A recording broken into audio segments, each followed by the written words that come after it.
नमस्कार दोस्तों, एक ऐसा इंसान जो सिस्टम के बिल्कुल बाहर खड़ा था, जिसने कभी सपने में भी नहीं सोचा था कि एक दिन वो राजनीति का सबसे बड़ा चेहरा बन जाएगा।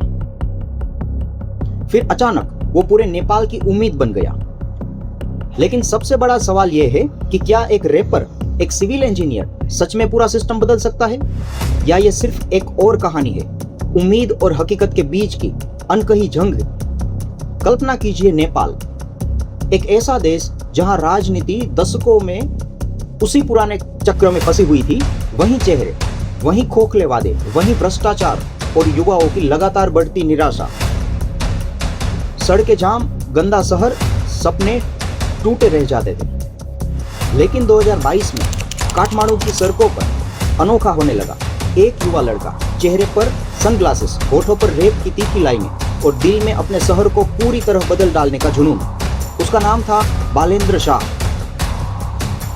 लोग प्यार से उसे बालेन कहते थे।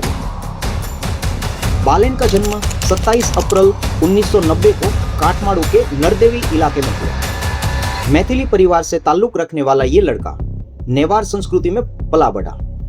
पिता आयुर्वेदिक डॉक्टर थे जो दिन रात मरीजों की सेवा में लगे रहते थे। माँ घर संभालती थी और बेटे के हर सपने को बिना सवाल किए सपोर्ट करती थी। बचपन से ही उसका दिमाग बाकियों से अलग था।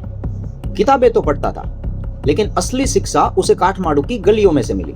ट्रैफिक का अंधेरा जाम, हर तरफ फैली गंदगी, अवैध निर्माण और शहर की बिगड़ी सूरत, ये सब उसके अंदर चुभता था। वो सोचता था, ये मेरा शहर है, मैं इसे ऐसे कैसे छोड़ सकता हूँ। उसने सिविल इंजीनियरिंग की पढ़ाई पूरी की, बैचलर काठमांडू से और मास्टर स्ट्रक्चरल इंजीनियरिंग भारत के NITT से। हेरिटेज स्ट्रक्चर्स पर PhD भी शुरू की। अच्छी नौकरी मिल गई, अच्छा पैकेज था, लेकिन अंदर से कुछ अधूरा सा लग रहा था। फिर उसने रैप पकड़ लिया। अंडरग्राउंड रैप बैटल्स में हिस्सा लिया, रो बार्स सीरीज में नाम कमाया, गाने लिखे जिनमें सिस्टम की खामियां, भ्रष्टाचार, युवाओं की बेरोजगारी और नेपाल की कड़वी हकीकत को बेनकाब किया। गाने वायरल हुए, लाखों फॉलोअर्स जुड़े, लेकिन हर परफॉर्मेंस के बाद एक सवाल उसे चैन नहीं लेने देता था। बाहर से चिल्लाने से क्या फायदा? अगर सिस्टम खराब है तो क्या सिस्टम के अंदर उसे तोड़ा नहीं जा सकता? सिस्टम को फिर से नया नहीं बनाया जा सकता? 2022 आया और काठमांडू मेयर का चुनाव सामने था। एक तरफ पुरानी पार्टियों के दिग्गज नेता, पैसा, पावर, सालों का अनुभव और पूरी मशीनरी। दूसरी तरफ एक इंडिपेंडेंट उम्मीदवार बालेंद्र शाह। कोई पार्टी का सपोर्ट, कोई बड़ा झंडा नहीं, सिर्फ सोशल मीडिया, कुछ हजार युवाओं का सपोर्ट और एक साफ सपना, मैं काठमांडू को सच में रहने लायक बनाऊं। लोग हंसते थे, रैपर मेयर बनेगा, ये क्या मजाक। लेकिन बालेन ने कैंपेन बिना किसी झूठे वादे के पूरी सच्चाई के साथ चलाई। जब नतीजे आए तो पूरा नेपाल सन्न रह गया। बालेन शाह जीत गया।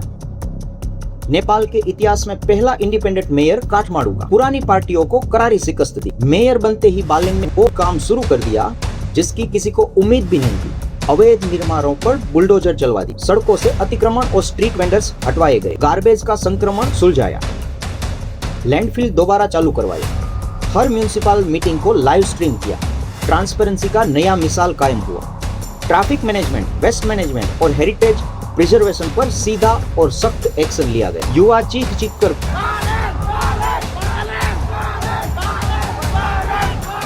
का नारा लगाने लगे।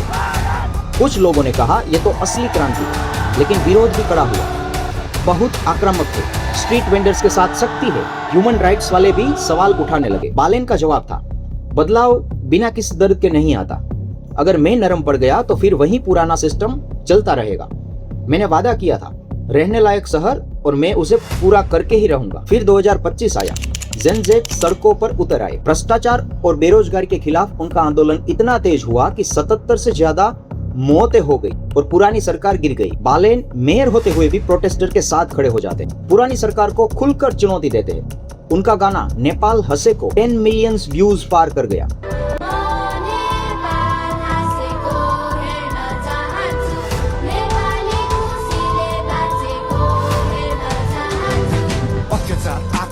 वो अब सिर्फ मेयर नहीं बल्कि जेन ज़े की आवाज और उम्मीद बन चुके थे। जनवरी 2026 में उन्होंने मेयर पद से इस्तीफा दे दिया।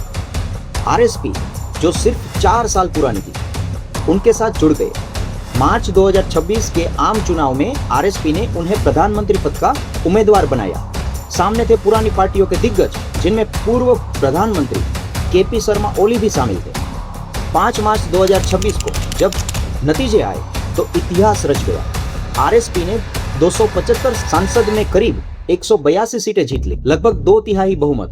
बालेन ने ओली को उनके ही गढ़ झापा में लगभग 50,000 वोटों से हराया। वो नेपाल के सबसे ज्यादा वोट पाने वाले उम्मीदवार बन गए। 27 मार्च 2026 को महज 35 साल की उम्र में बालेन्द्र शाह नेपाल के सबसे युवा प्रधानमंत्री बन गए। एक रैपर, एक इंजीनियर, एक आम इंसान सिस्टम को अंदर से तोड़कर बाहर निकल आया। पूरी दुनिया हैरान थी। लेकिन दोस्तों, कहानी यहीं खत्म नहीं होती।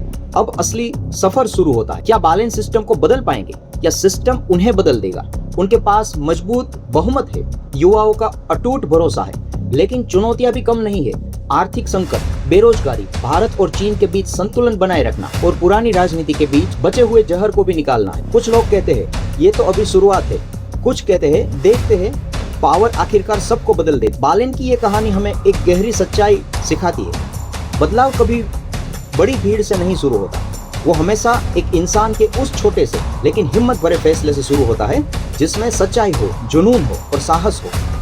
तो दोस्तों, अगर आपको मौका मिले तो क्या आप सिस्टम के खिलाफ खड़े होंगे या भीड़ का हिस्सा बनकर चुपचाप देखते रहेंगे? क्योंकि कभी-कभी सबसे बड़ी क्रांति शोर मचाने से नहीं, बल्कि खामोशी से लिए गए एक सही फैसले से शुरू होती है।